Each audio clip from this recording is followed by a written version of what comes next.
The device descriptor gives information about the device and it has the vendor ID and the product ID, which is given by the project description, and we have the number of configurations, and next we have the configuration descriptor. The configuration descriptor specifies the number of interfaces that will be in this configuration, which in this case is 1. And up next we have the interface descriptor. In the interface descriptor, we have the kind of interface we have, which is an HID, and the protocol and other information, and the endpoint is coming.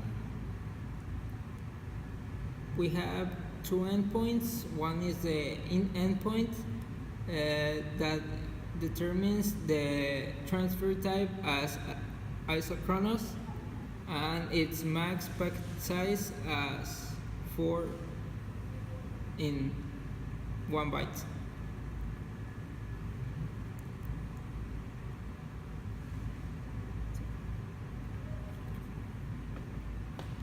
The out endpoint is describing basically the same, but in the out, yeah, we have the one for the out.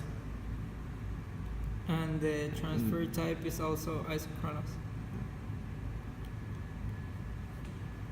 Up next we have the report descriptor, which we can here we declare the report size as 8 bits, and we declare the logical minimum and logical maximum specified by the vendor, and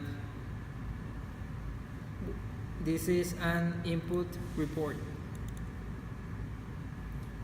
And next we have the output, which is 1 size, is 1 byte. It's gonna be a 1 byte report, and it's just gonna be 1, and output and absolute. Next we have the report for the AD converter that will be 10 bits in resolution.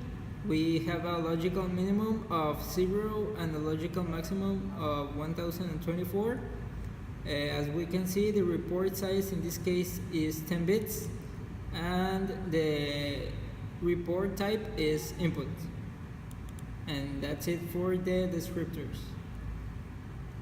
Okay, in the firmware, we're gonna start by checking if there's some data received, and after that we're going to see if we're going to look at the data we have, and from there we're gonna take an action, which is if we have 1, we're gonna do the sampling for the digital inputs, and it's gonna make a loop which is gonna be 1,000 times, and it's gonna be sending that information to the computer.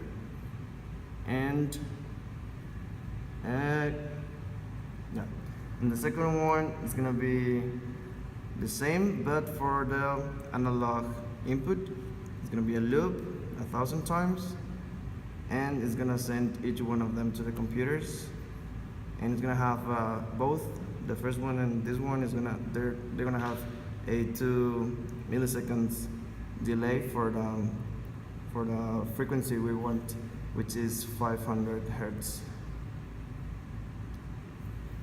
And that's for the last part of the USB sending, which is the rearm of the endpoint.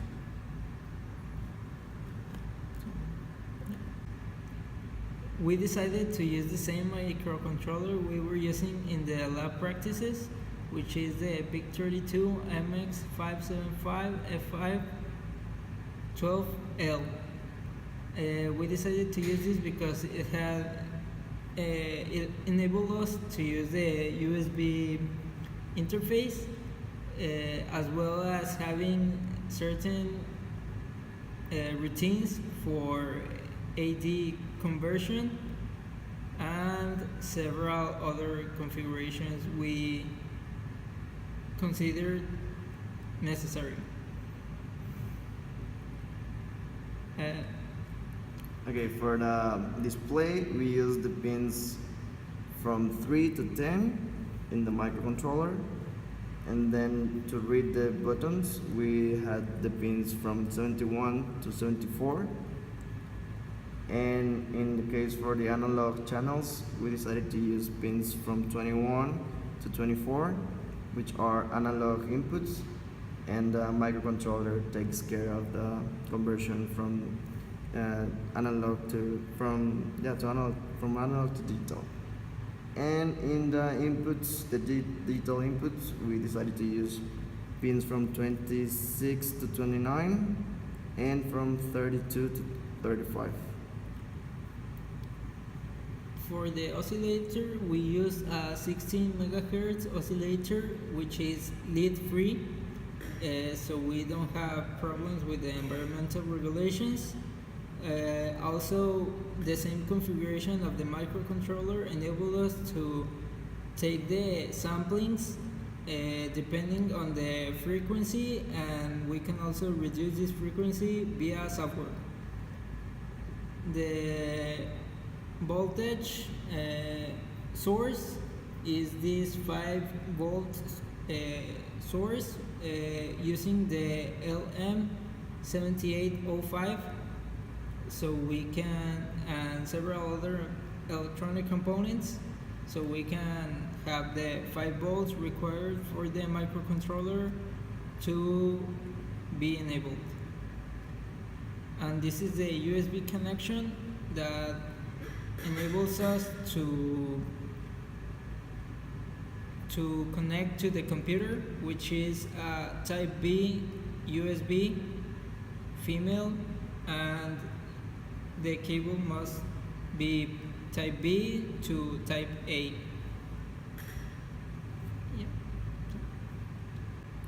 The implementation of the project was easy because of the microcontroller, which allowed us to use its different methods, coming from the analog inputs and the digital inputs and outputs.